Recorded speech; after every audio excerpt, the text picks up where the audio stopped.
Hi, my name is Simon Bennett. I'm the founder and project lead for the Set Attack Proxy, otherwise known as ZAP. And this is a series of training sessions on ZAP that I'm giving for the folks here at Stack.org. There are some people on this call, so they may ask questions. But if you've got any questions after the event, then please just ask them in the comments section and we'll get back to you as soon as possible. So today I'm going to be covering scripting, and I better explain what I'm talking about because scripting can mean different things when we talk about ZAP. We try to make sure that ZAP is as easy to script, to control via scripts as possible. So we've got an API that you can control via scripts, but that's not what I'm talking about today. What I'm talking about today is scripts that you can run inside ZAP. Now, you may ask why we have scripts that can run inside ZAP. ZAP is open source, and therefore you can just go and change the source code. So why do we need scripts? The thing is, actually changing the ZAP source code, you need an IDE, and you need to know how to build ZAP. And if you're changing one of the add-ons, then you need to deploy that. It's a non-trivial process. We found that scripts are actually really useful because you can run them, you can write them and run them very quickly. And as you'll see, you can do that within ZAP. And scripts are really powerful. They have exactly the same permissions as the ZAP code. And because ZAP is open source, it means you have access to all of the classes, all the data structures, all of the internals. And we've got a whole load of examples that I will show you to show how you can get hold of certain things. And if you find you're struggling to get hold of some data or some functionality within ZAP, then get in touch with us and we'll let you know how you can do that, or we'll add some features to make sure it's easier for you. So what I'll do is I will share my screen, and hopefully now you can see ZAP. And this is still ZAP 290, but as you will see from this news item here, the latest ZAP weekly release is the ZAP 210 candidate release. So if you're watching this soon after it's been recorded, please download that and have a play with it. If you're watching in a few weeks' time, then hopefully we'll have got 210 out by then. And if you're watching it years down the line, then we'll have many more releases as well. So with scripting, what you need to do is it is all controlled by this tab, or this is one of the key tabs next to the sites tree. It's not displayed by default because we don't want to overwhelm people. But you click on there, you'll see there's only one tab that's hidden, and that is the scripts tab. And what we have here is we have a list of all of the different script types and templates. So the script types are the kind of integration points. These are the places where the scripts run. And the scripting infrastructure within ZAP is pluggable. So add-ons can introduce new script types, and quite a few add-ons do that. So it's quite easy in terms of ZAP code to add new script types. If you're implementing add-on, then definitely think of that, consider that if you think that would be useful. Now, I'm not going to go through all of these types today, I wouldn't have time, but one of the reasons I wanted to go through explain scripting now is that once I start going through different other aspects of ZAP, then I can show the scripting at the same time. It's actually easier to see than going through some of the source code. So the next session is probably going to be on passive scanning, and that's when I'll cover the passive scan rules scripts. So what we have here is we have the scripts. So these are the ones that are available to run, and we have the templates, and those are templates of rules that you can instantiate, you can create scripts from. And we've got quite a few different ways of creating scripts. So the easiest way, well, one of the easiest ways is clicking on the new script button. And then you put in your script name, you select the type, the engine, and you'll see I'm running ZAP as default, or in this particular aspect I am. We've got ECMAScript, which is really JavaScript, and we've got Zest. So those are the two built-in scripting engines, and we've got these templates. But ZAP actually supports a whole load of different scripting engines. So what I'm going to do is I'm going to go to the Manage Add-ons button. There's 3 blocks here. And what I'm going to do is go to the marketplace and you will need to check for updates because then Zap will know what's available.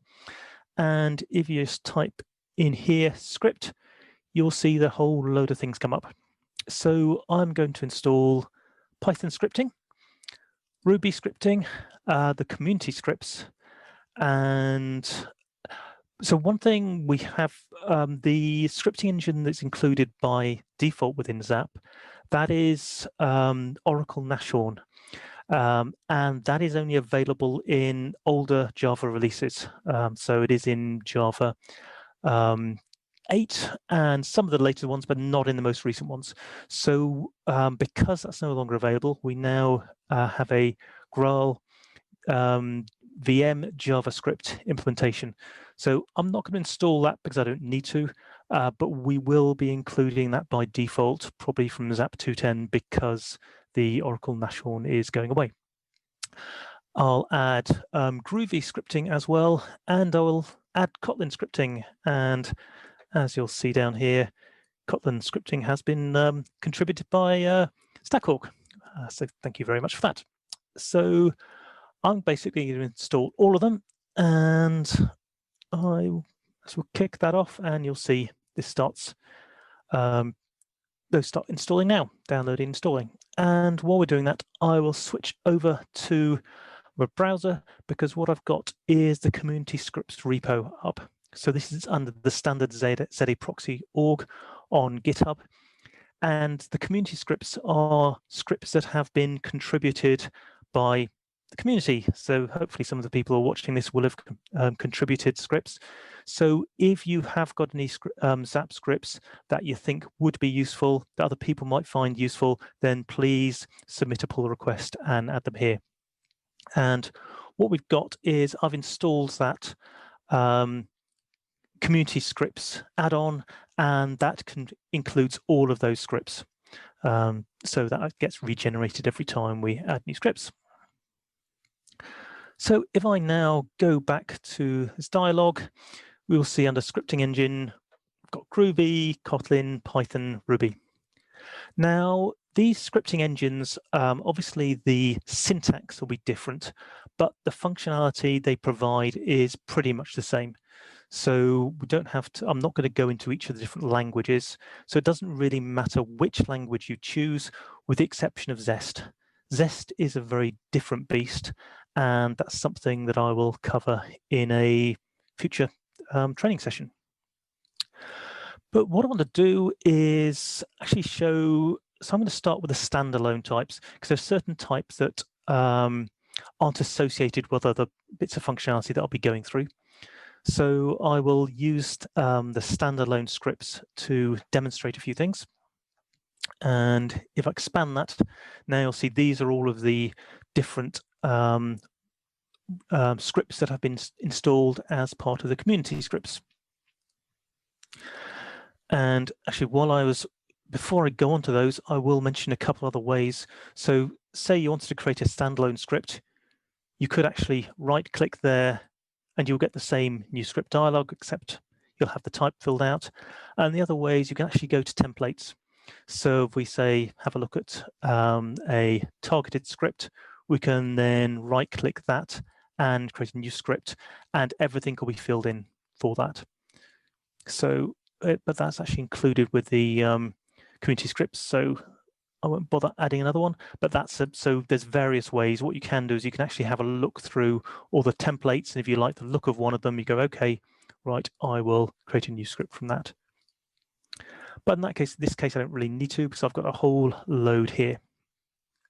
So the standalone scripts are, as they kind of, the implication is they are standalone, you just run them. And now that I've selected the scripts tab here, as soon as I select any of the scripts, it'll appear in this new tab over here called the script console. This has got two parts. It's got the upper part where you'll see the script, and then the lower part where you'll see potentially error messages or output from the scripts. So, so I've got one here, which is the active scan rule list. And the one thing is you'll see there are no functions here or anything like that. All it does is in this particular case, it gets hold of the active scan extension and gets hold of all of the plugins, so the scan rules, and loops through them. And what we can do you can run scripts from here. You can't run all scripts because certain scripts only run in particular contexts or particular times, but standalone scripts, you just run. And as you'll see, we get a whole load of information dumped here. So this is basically grabbing internal data structures from ZAP and printing them out. And so this can be very useful for lots of reasons. I've got one here which will count the site nodes. So just run that. And so I've only got one site node. Let's find something a little bit more interesting. Loop through the history table. And for this, I actually need some real data. So what I'll do is I'll just go to quick scan, so manual explore, and I will look at the venerable budget app. So all I will do is click around here.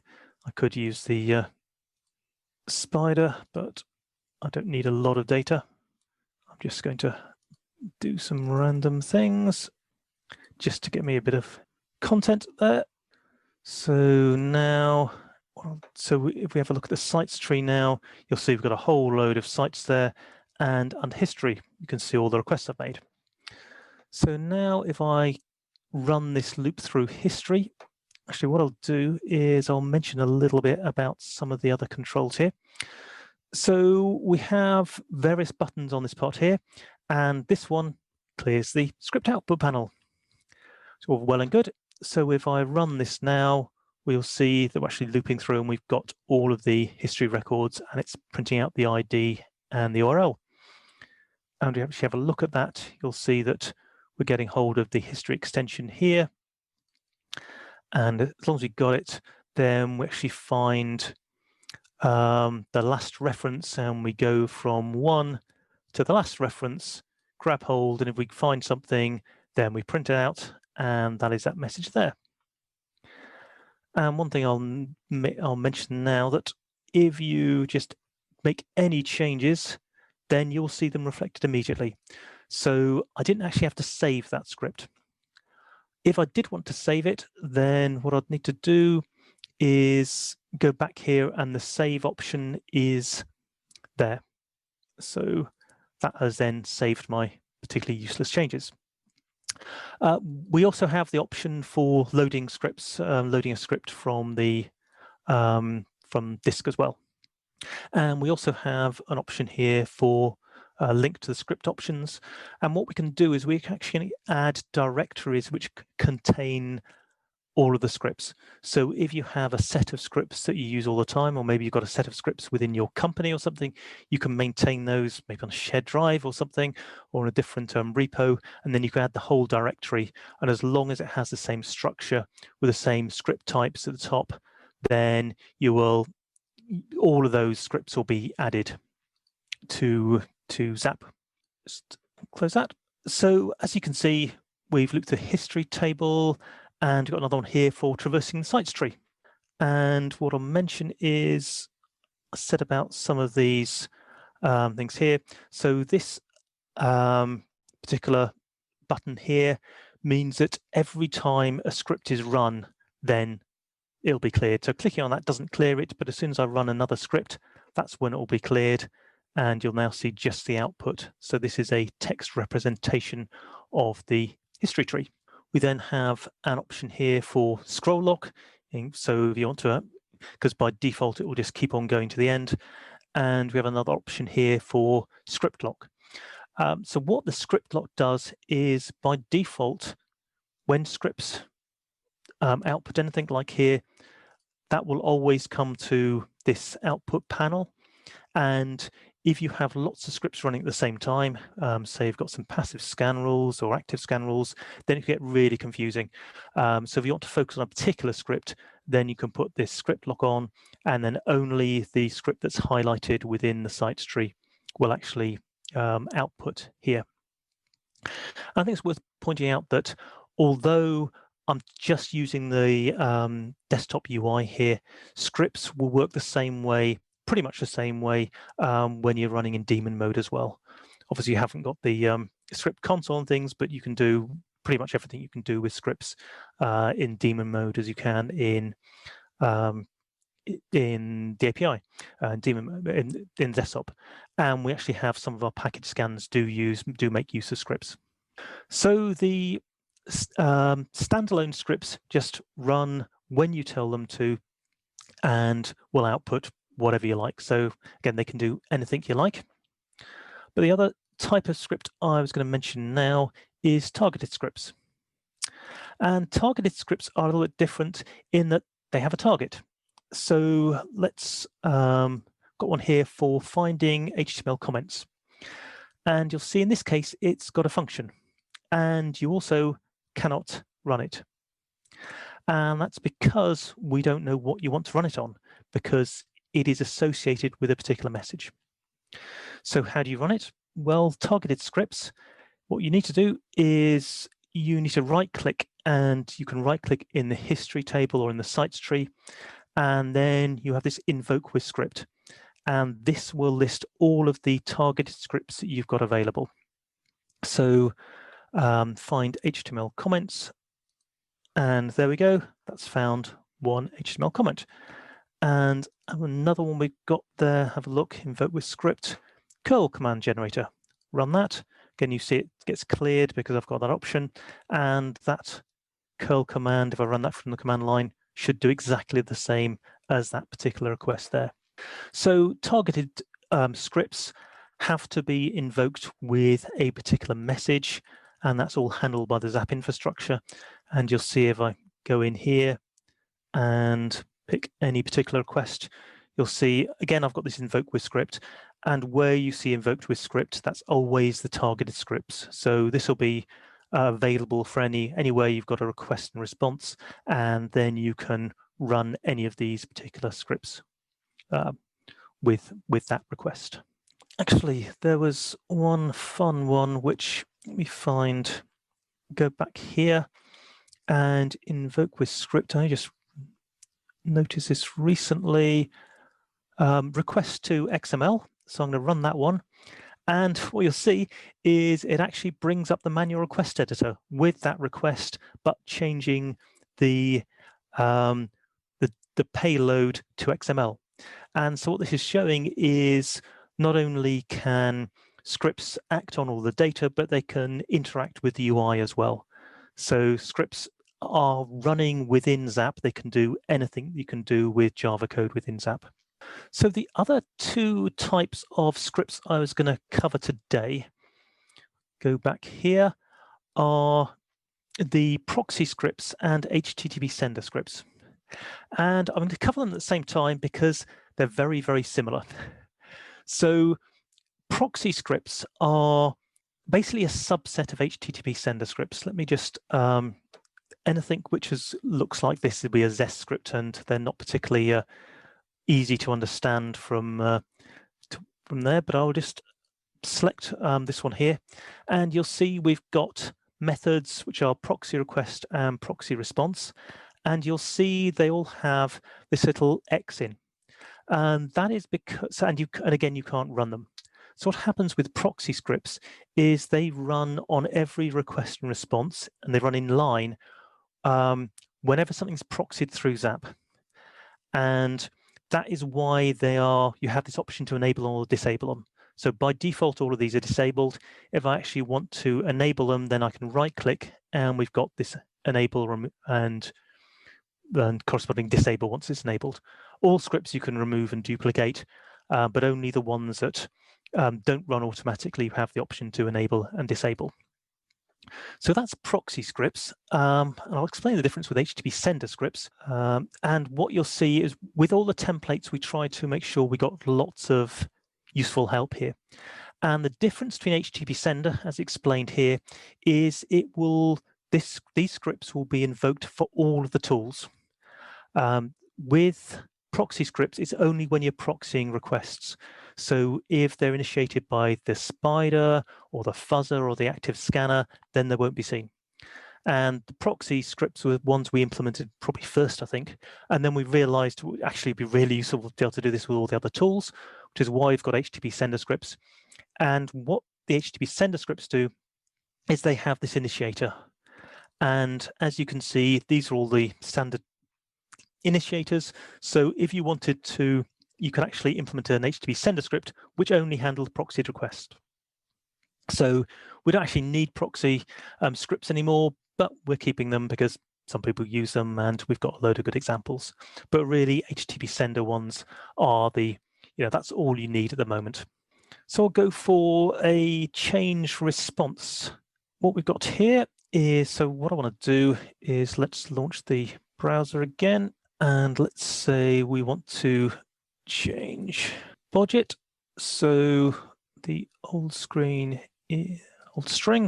is budget, and I'll change it to hacked it. And what I'll do, so now if I actually do anything, nothing will change at all because I haven't enabled the script. So if I now enable a script, then hopefully it now says hacked it. And you'll notice there's a little pause there, and that is because the script has been compiled. And it should be, so I probably haven't got the latest code because we're actually we're caching these scripts now, so it should be a lot quicker. But basically, we're now changing every request and response to be hacked it. And actually, the reason it is taking a little bit longer is because, of course, I'm using 2.9. So in 2.10, we actually cache all the compiled scripts, so you won't notice any difference. Of the scripts will run much faster than they do now. So that is just an example of changing a response. And of course, if I disable that script, then it will go back. And what it means is HTTP sender scripts and proxy scripts can change absolutely anything. They can do whatever you like. So you have complete control. You can make whatever changes. So if there's anything that's causing you problems with a particular application, or if you need to do things like inject tokens for some reason, for authentication purposes or any other purpose, then that is how you can do it.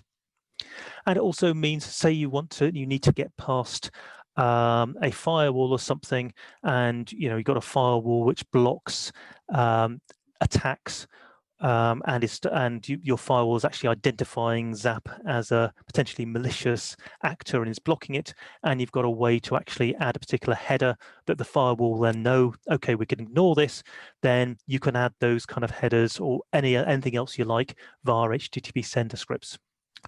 What I will mention is if you go here, you will see that we have a rudimentary kind of auto-completion. So this doesn't work on everything because we're not doing full, we don't understand all the language perfectly, so we're not doing any sort of static analysis. But if we recognize one of these parameters, so any of those, so just go message, and you press a dot, and then you'll see we'll basically be able to use inspection to work out what methods are available. So, and you should, so get response body dot, and so you can, so it will just carry on going like this.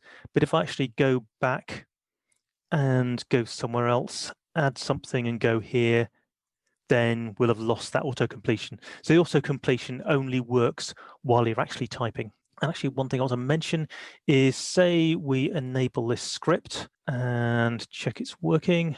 Then if I make a change which is invalid, then you'll see we've gone back. I don't know if you can see there's a little triangle. So we have a few icons around. That triangle means there's an error. And you'll see down here that the error occurs. So ZAP will not, so this is not going to run. And I think actually if I change it, yeah, I mean, it's automatically disabled. So it doesn't matter if I change it, I have to go in and manually enable the script, at which point it should start working again. So if you're kind of messing around with these things and suddenly things stop working, then do check the console and check for these little flags to show you that there has been a problem.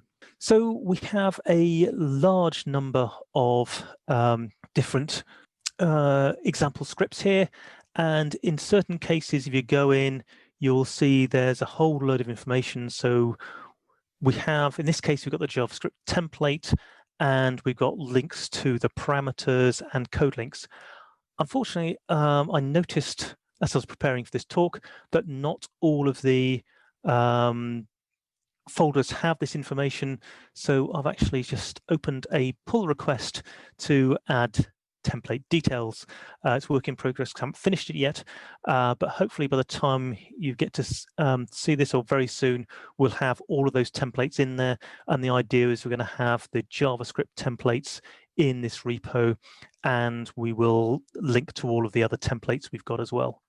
But if you're actually messing around with these things, then all of the templates will be available.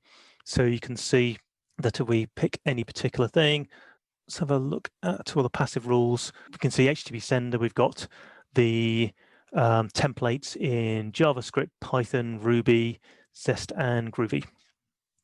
So as I said, most of the script types are very similar. It's just syntax, but they run exactly the same way. You'll see the same functions.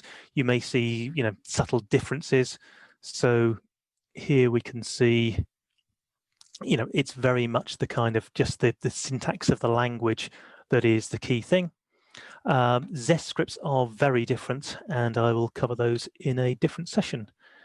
And we're up to about the half an hour stage there, which is good because I think that's pretty much all I was going to go through. So how was that? Any questions from those of you on the call? That was really good. There's a lot to digest and a lot to think about here, so I totally have a lot of questions. Understand. I mean, if you're making significant changes to Zap, if extending Zap, then personally I would still go with Java. But there's a lot of times when it's actually much easier and more convenient to play around with a script. I use them quite a lot. And some you might do POC work as scripts. And sometimes they're actually easier to understand and easier to change. We've got a lot of examples because we know that people, there's certain things people want to play around with, but they're not quite, they will need tweaking. And as I said, the scripts, you can easily change them within Zap. You can see what's going on, and you can debug them fairly easily using print lines or the equivalent. So they're fun to play around with. And if you do have any questions, obviously there's a whole load of ways of getting in touch with us, all on the z8proxy.org website. Right, so that's it. I think next week, the next planned one is passive scan rules, and that's when I'll be explaining all about passive scan rules, and I will probably play around with them using scripts as well, so you can see what is going on. So thank you very much for listening, and I'll see you next time.